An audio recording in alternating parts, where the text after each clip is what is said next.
나사와 ESA에 의해서 운영이 되는 허블 우주망원경은 얼마 전 구상성단인 M3와 M13을 관측하다가 기존의 상식을 뒤엎는 놀라운 발견을 하게 됩니다.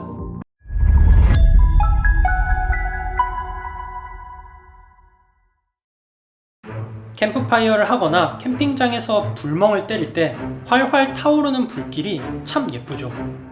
하지만 불은 탄소와 산소의 전자가 서로 공유 결합을 하면서 나오는 에너지로 인해서 만들어지는 것으로 영원히 지속이 되진 않고, 탄소나 산소가 모두 다 떨어지게 되면 불은 꺼지게 됩니다. 비록 전자 공유 결합이 아니라 핵융합이라는 전혀 다른 방식이기는 하지만 태양도 마찬가지로 PP 반응을 통해서 에너지를 만들고 빛을 내고 있죠. 캠프파이어가 전자 공유 결합을 하면서 에너지가 발생하는 것이라면, 태양은 양성자끼리 결합을 하면서 더 무거운 원소를 만들어내게 되면서 에너지가 발생하죠. 둘 다 똑같이 연료가 떨어지면 이 과정은 멈추게 되고 에너지가 발생하지 않게 됩니다. 하지만 두 과정의 사소한 차이는, 연소의 경우에는 연료가 떨어지면 점점 더 불이 약해지다가 꺼지게 된다면, 태양은 계속되는 핵융합으로 인해서 점점 더 무거운 원소가 쌓이게 되고, 이는 결국 더 강한 압력을 만들어내게 되면서 점점 더 핵융합이 되는 양이 늘어나게 되고, 오히려 연료가 떨어질수록 강해진다는 것입니다. 태양은 향후 50억 년 동안 조금씩 더 뜨거워지다가 약 50억 년 후에는 헬륨 핵융합이 가능한 온도와 압력에 도달하게 되고, 헬륨 핵융합을 시작하면서 엄청난 열에너지로 부풀어 오르게 됩니다. 주계열성 단계까지 끝난 태양은 엄청난 속도로 부풀어 올라서 적색 거성이 되고, 최종적으로 탄소와 산소까지 핵융합을 통해서 생성을 해낸 후 중심의 핵을 제외하고 결국에 우주 공간으로 흩어져 버리게 되는데, 이를 행성상 성운이라고 합니다. 행성상 성운은 별이 최후에 남기는 잔해인 것이죠. 그리고 중심에 엄청나게 높았던 압력으로 인해서 압축된 탄소와 산소로 이뤄진 핵이 남게 되는데, 이를 백색 외성이라고 부릅니다. 백색 외성의 질량이 태양 질량의 1.44배에 이르면 너무나도 압력이 세져서 파울리의 베타 원리에 의해서 전자 축퇴합으로 인해서 중성자 별이 되게 되지만, 태양 정도 질량의 별은 백색 외성으로 남게 됩니다.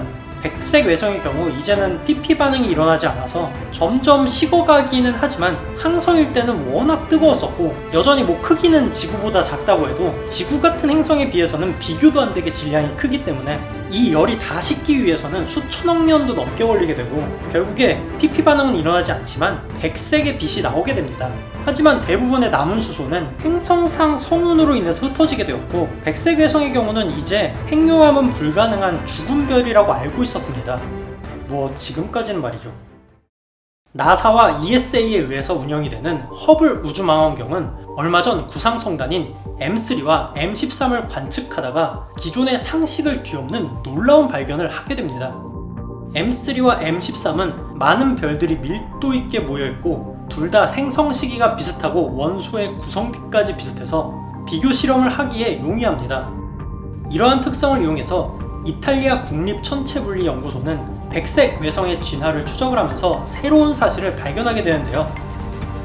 연구팀은 2개의 구상성단에서 총 700개 이상의 백색 외성을 근자외선 파장을 이용해서 관찰했는데, M13에 있는 백색 외성에서 냉각 속도가 느린 백색 외성이 있다는 것을 발견하게 됩니다. 백색 외성은 분명히 핵융합이 끝나서, 물론 천체 질량이 워낙 크고 워낙 뜨거웠기 때문에 냉각이 되는데 오랜 시간이 걸리긴 하지만, 수억 년 이상 지난 백색 외성은 자외선 파장대에서 막 생성된 백색 외성에 비해서는 확실히 온도가 낮아졌다는 것이 검출이 되어야 정상입니다.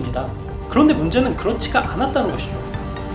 M3에 있는 백색 외성은 전부 기존의 이론대로 냉각이 되고 있었지만, M13에 있는 백색 외성 중에 상당수는 그렇지가 않았고, 연구팀은 백색 외성의 중력으로 표면에 붙잡혀있던 수소 대기에서 하이드로젠 버닝이 일어나고 있다는 충격적인 사실이 밝혀진 것입니다.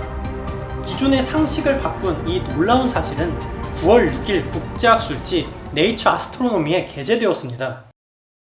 문제는 백색 외성의 나이를 추정하는 데 있어서 자외선 영역대의 관측이 사용된다는 것입니다. 한마디로 지금까지는 백색 외성이 얼마나 냉각이 되었는지를 통해서 그 백색 외성이 언제 생성이 된 것인지 대략적인 나이를 추정을 해왔는데, 일부 백색 외성들의 경우에는 대기에 붙잡혀 있던 수소에 의해서 하이드로젠 버닝이 일어날 수도 있다는 것이고, 지금까지 우리가 관찰한 모든 백색 외성의 연대 추정을 다시 해야 될지도 모르는 사건인 것이죠. 문제는 백색 외성뿐만이 아닙니다. 백색 외성의 나이는 은하의 나이를 추정하는 자료로도 사용이 됩니다.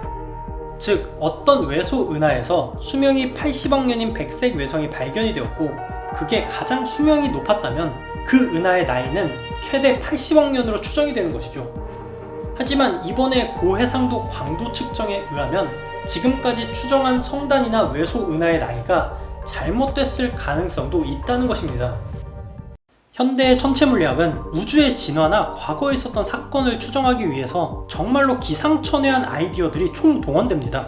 세계 최고의 천체망원경을 한 개까지 밀어붙여도 1픽셀 크기로 보일까 말까한 100억 광년 넘게 떨어진 은하의 나이와 구성 성분, 그리고 항성의 개수까지도 알 수가 있는 건 이런 수많은 기상천외한 아이디어들 덕분이죠. 추리소설에서 작은 단서 하나로 범행 과정을 전부 다 추적하는 것처럼 현대의 천체물리학은 물리학계의 탐정인 셈이죠.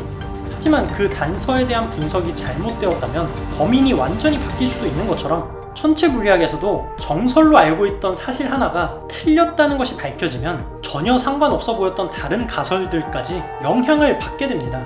이번 연구로 인해서 백색 외성의 나이 추정치가 최대 10억 년까지도 부정확해질 수가 있다는 것이 연구진의 결론인데 이게 과연 어떤 영향을 주게 될지 궁금하네요. 그러니까